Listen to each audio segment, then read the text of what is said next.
Hello, it's Mira, and I'm here to bring you 10 tips for gaining new contacts in the pandemic era. So, I want to share with you some things that have been working for me in my business. I have had years where I'm doing a lot with my personal business and years where I'm not doing much.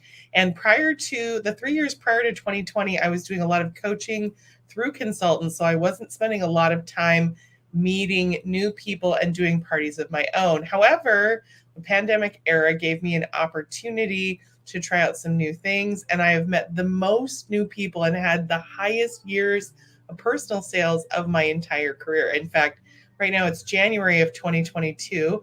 I'm here in my brand new condo in Makaha Valley that my sales have helped me be able to afford this year.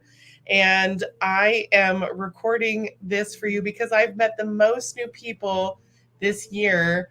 And I'm also almost done with the Court of Sales after 7 months. Instead of taking 12 months to complete it, instead of taking 9 months to complete it, I'm going to be done in 7 months, which is the fastest that I've completed it in a number of years.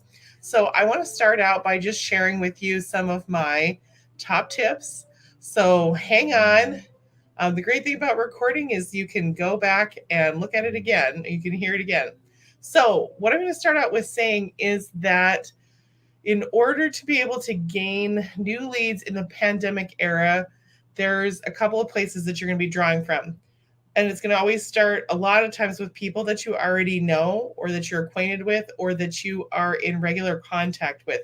They don't have to be people who you're besties with.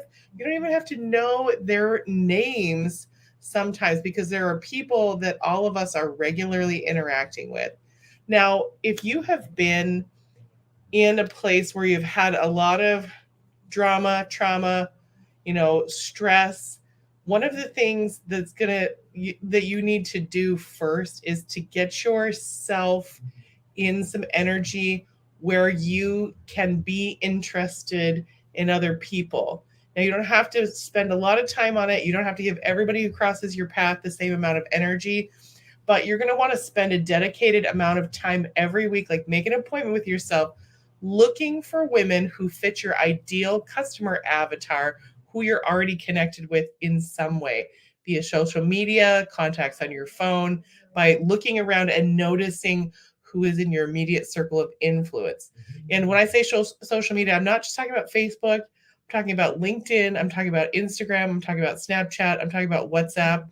And the reason I said people in your phone is that if you're like me, I've had an iPhone for a long time.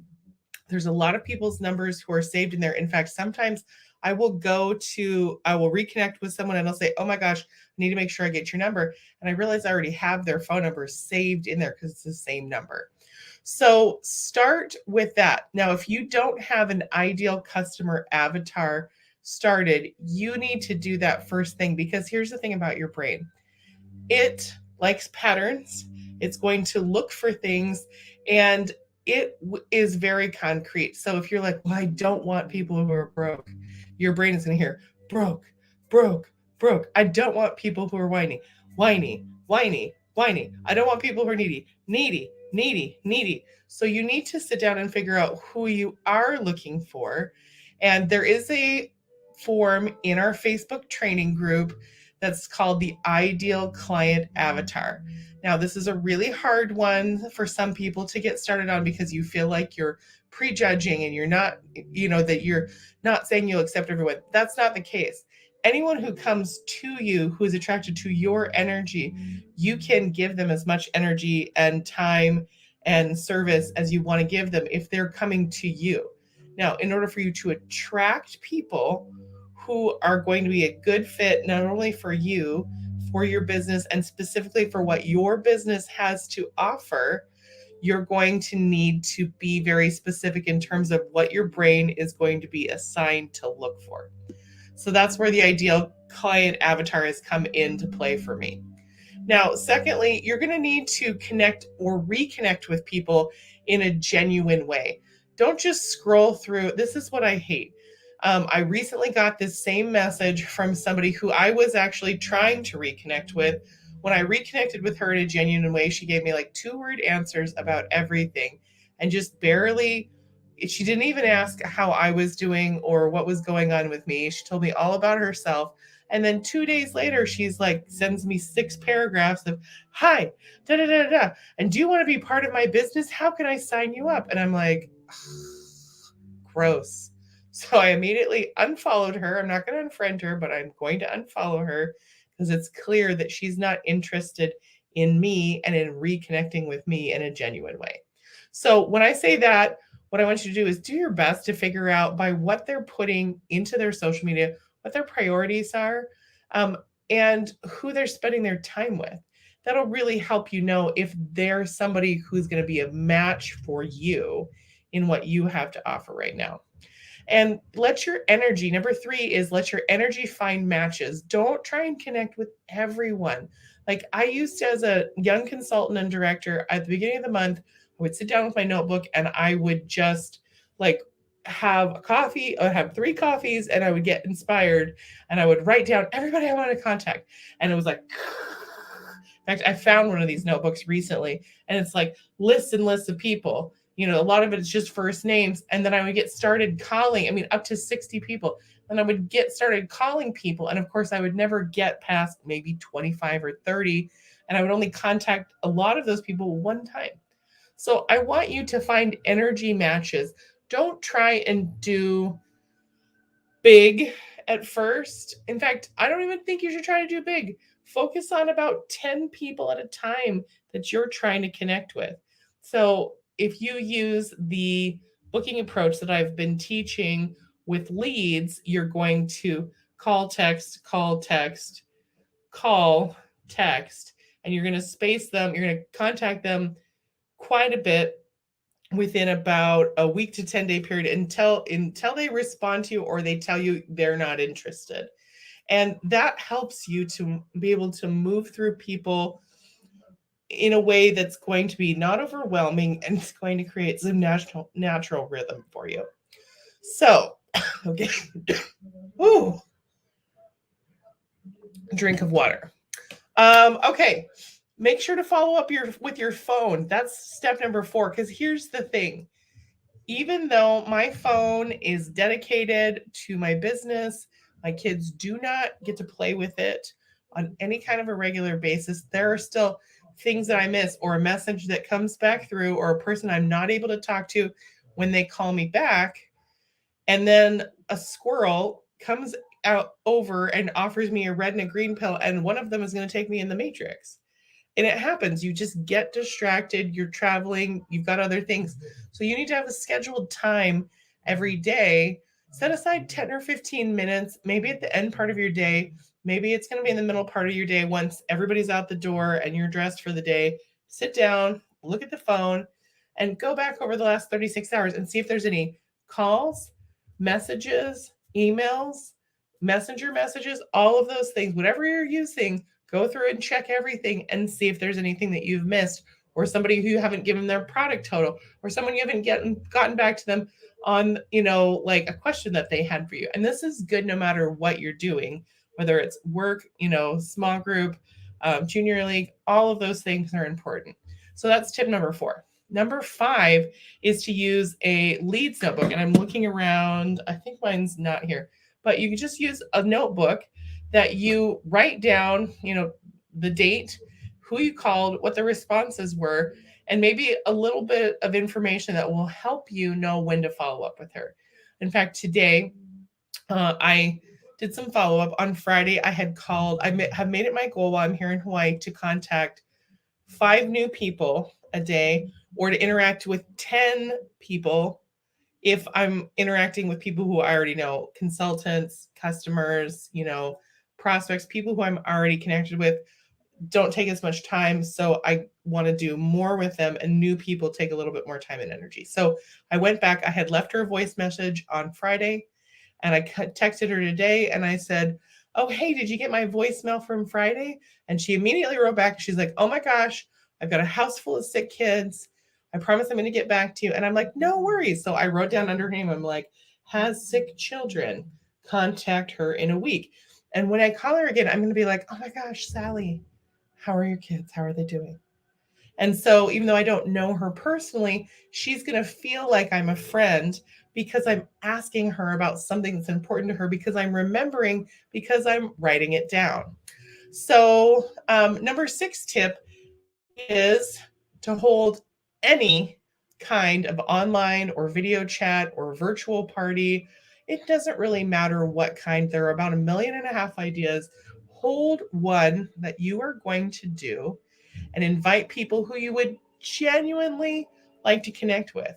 So, one of the consultants in our unit who was a queen of sales and still is a top 5, um, even into her 5th year doing her business really part-time, is Amy Thurman. And Amy Thurman lives in an area where she's lived her whole life and she knows everybody. She's got all kinds of friends and connections. When she was new, she was holding 2 to 3 parties a week, and she was grouping people. So she would do these are my nursing school friends. These are the moms that my kids all grew up with. These are my third cousins, these are aunties. She would have groups of people invited to certain parties that was specific to them. And I think that's important. Like, one of the things I think I'm going to do is I'm going to do a beauty bingo with my college friends. And the reason why is there's enough of them that are already customers or who are liking all of my Mary Kay posts. And they all know I've been in Mary Kay for 20 years, and we're getting together, hopefully we're getting together in the spring for a college reunion. And so I think I'm going to invite them all to do beauty bingo, because it would be so fun. The last time we did a group video chat, it was so fun to connect. And I would love to play a game like that with them. And I'll be like, oh, I'm doing it as homework for my consultants. And I think it'll be fun because I'll be able to sprinkle in a little bit more Mary Kay. We're connecting in a genuine way. I'm in a relationship with them already. And then I'll be able to get leads from them ahead of time. And that will warm up the market for possibly talking about recruiting over the next months, leading up to the weekend that we're going to spend together. Okay, so number 7. I want you to start using Amplify and Hootsuite and the social media playbook, all of the resources on Mary Kay In Touch, to use on your Mary Kay specific Snapchat, Insta, Facebook page, Facebook group, whatever you've got.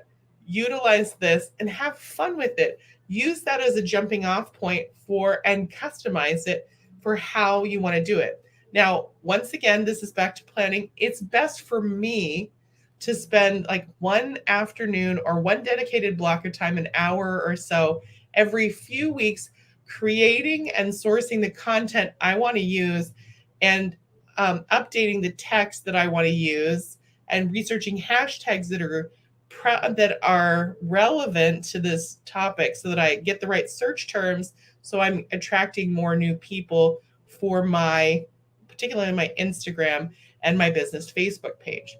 So I usually work on about 5 or 6 at a time, because that's as many pictures as I can take. And I have a specific album for them on my phone that's MK Social Media Playbook. And I just add it all. In fact, a lot of times lately, because now we're going to like 3 years of this, I just go through the album first and I'm like, okay, what do I already have that I can edit, flip the image, change the filter, add some stickers to, that I can just post with the new suggested text that I can cut and paste and post right through the business suite for Facebook and Instagram that I have on my phone and on my computer. Okay, so that's number 7. Number 8 is to ask your balcony people for referrals. Now, your balcony people may be clients, they may be friends, they may be family members, they may be your workmates, they may be, whoever in your life. Ask them for referrals. Even if they aren't clients, if you have a good rapport with them, they will do their best to refer for you. And this is where having that ideal client avatar is really helpful, because even if they don't have anyone in mind right then, if you say, I'm looking for women who are in that 35 to 50 age group, who have kids, who either work or who have worked in the past, who are college educated and really involved, who have lots of circles of influence. If you say that, and that's one of my ideal avatars right now. If you say that to her, say, those are the kind of people I'm looking for. So when you think of someone, send her my way. Otherwise you're like, okay, well, just, send I mean, just anybody. I mean, everybody can use Mary Kay. Okay, and like we've talked about, while everyone can use Mary Kay and everyone can sell Mary Kay, not everyone is a match for what Mary Kay's mission, vision, and products are. Now, here's number 9. Don't be afraid to try something out. Choose something, experiment with it. It's better to have started something than to wait to be good, perfect, whatever. I still get part of the reason why I do these videos. I don't do them live anymore. While I do them, I record them and I post them, is because when we're doing them live, even when I'm doing them just for you, I get the nervous sweats and I get all like, oh, and for whatever reason, even though I know you're going to watch this as a live video, I'm recording it at 9:00 at night, Hawaiian time. Y'all are in bed, long in bed for most of you. And I'm going to post this tomorrow in the evening time. And the great thing is that you get the benefit of me being on my A game from having a fun day with my sister and my tie-dye and my beads and my tan that's coming in. And I get to not have to worry about, all of the possible FUBARs that can happen when you're doing live video. So you're going to experiment with things. You're going to do things wrong. You're going to find out things that you hate, and you're going to figure out what works for you. So just start with something. And then number 10 topic is to create your own hashtag for your Mary Kay business and use it on every Mary Kay related post. My hashtag is Mary Kay with Mira. I know we have Mary Kay with Shannon Baldry. I know we have MK Beauty by Bev. If you have an alliterative name, that's even better. It doesn't really matter. It just has to be a hashtag, which is a search term that you use. People will start following your hashtag, particularly if you have good content that's relatable. Now, I've got all kinds of resources available for you if you want to learn more about this. Just hit me up, DM me, and also look in our Facebook group for some great ideas. And I love you guys. Can't wait to hear what your results will be for 2022 with these 10